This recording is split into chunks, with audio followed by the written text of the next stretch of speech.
दोस्तों, क्या आपको पता है आप जो हर रोज़ गुटखा खाते हो उस गुटखे को कैसे बनाया जाता है? और क्या आपको पता है आप जो चॉकलेट खाते हो उसे दूध से बनाया ही नहीं जाता? और एक साथ बहुत सारे रोटियां फैक्ट्री में कैसे बनाए जाते हैं? तो आज हम ऐसे ही डेली लाइफ में खाए जाने वाले चीज़ें कैसे बनाए जाते हैं इसे शुरू से अंत तक देखेंगे। पान मसाला यानी कि गुटखा। दोस्तों, आप लोगों को तो पता ही होगा कि इस गुटखे ने कितने लोगों की जान ली है, फिर भी लोग इसे हर रोज़ खाते हैं। भारत में हर रोज़ करोड़ों का पान मसाला खा के लोग थूक देते हैं। तो दोस्तों चलिए देखते हैं इस जहर को कैसे बनाया जाता है। इसे बनाने के लिए सबसे ज़रूरी चीज़ है बेटल नट। आम भाषा में इसे सुपारी भी कहा जाता है। इसे बनाने के लिए सबसे पहले इस फल को पेड़ से तोड़कर धूप में सुखाया जाता है। जब यह अच्छी तरह से सूख जाता है उसे छीलकर उसके अंदर से सुपारी निकाला जाता है। फिर इन सुपारियों को इन जहरीले रंगों वाले पानी में उबाला जाता है। इसे उबालने के लिए वही फल के सूखे छिलके से उबाला जाता है ताकि इसमें अलग सा फ्लेवर आ जाए।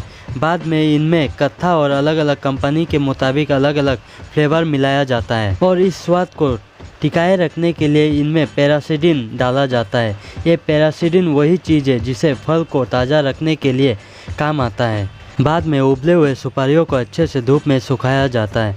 सूख जाने के बाद इसे टुकड़े कर लिया जाता है और इनमें चूना, कत्था और फ्लेवर मिक्स कर लिया जाता है और सबसे अंत में इसमें कांच का पाउडर मिलाया जाता है, जिसके कारण गुटखे को खाने से मुंह में छोटे छोटे खरोंचे आ जाते हैं और जब गुटखे का निकोटीन उस खरोंचे में लगता है तो व्यक्ति को नशा होने लग जाता है और मुंह में सुपारी द्वारा खरोंचा हुआ भाग धीरे धीरे कठोर होने लगता है, जिस कारण व्यक्ति का मुंह कम खुलने लगता है क्योंकि मुंह का मसल कठोर होने लग जाता है। दोस्तों, मैं आपको बता दूं कि हर गुटखे में कांच का पाउडर नहीं मिलाया जाता। कुछ गुटखे में ही कांच का पाउडर मिलाया जाता है ताकि उसकी मांग दुकानों में बढ़ जाए। अब ये गुटखा बनकर पूरी तरह से तैयार है।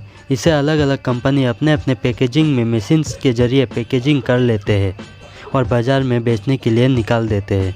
Number 2, chocolate. अब हम बात करने वाले हैं चॉकलेट की। चॉकलेट कैसे बनाया जाता है? चॉकलेट बनाने के लिए सबसे ज़्यादा ज़रूरी चीज़ है कोको बीन्स।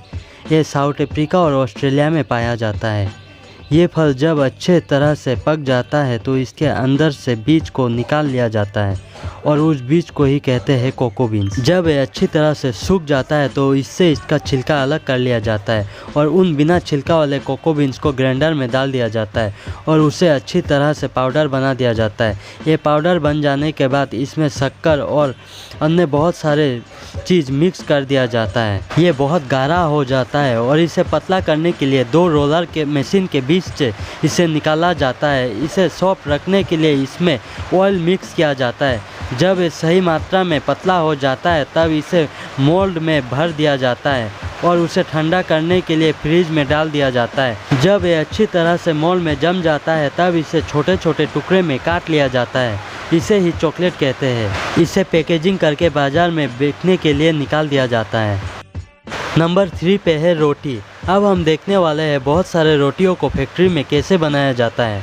सबसे पहले तो एक बड़े से मिक्सर में आटे और पानी को डाल दिया जाता है और मिक्सर से अच्छी तरह से मिक्स कर लिया जाता है। उसके बाद मिक्स किया हुआ आटा एक रोलर से बाहर आता है जहां पर उसे सही मात्रा में काट लिया जाता है। कुछ फैक्ट्री में ऐसा भी है जहां पर सारे आटे को एक साथ बेल दिया जाता है, फिर उसे सांचे के जरिए रोटी के आकार में काट लिया जाता है।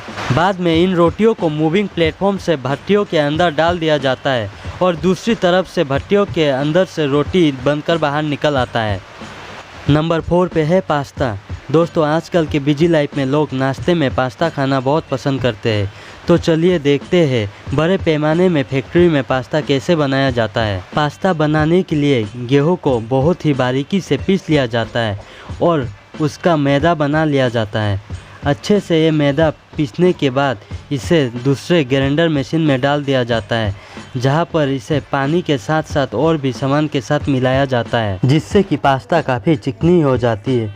जब आटा सही मात्रा में गाढ़ा हो जाता है तब इसे बड़े सांचे में डाल दिया जाता है। इस पे प्रेशर अप्लाई किया जाता है। प्रेशर की वजह से ये डाइस अलग अलग प्रकार का आकार लेके बाहर निकल आता है। तब नीचे की तरफ एक रोटेटिंग कटर लगा होता है जो इसे सही आकार में काट देता है और इसी तरह अलग अलग डिज़ाइन का पास्ता बनाया जाता है। पास्ता को काट लेने के बाद इसे सुखाने के लिए रख दिया जाता है।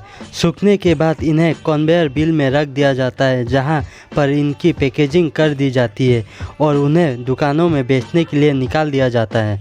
दोस्तों, आज की वीडियो यहीं पे समाप्त होती है। अगर आपको ये वीडियो अच्छी लगी हो तो लाइक कर दीजिए और इसी तरह का इंटरेस्टिंग वीडियो देखने के लिए चैनल को सब्सक्राइब कर दीजिए। मिलते हैं किसी अनदर टॉपिक पे। बाय दोस्तों।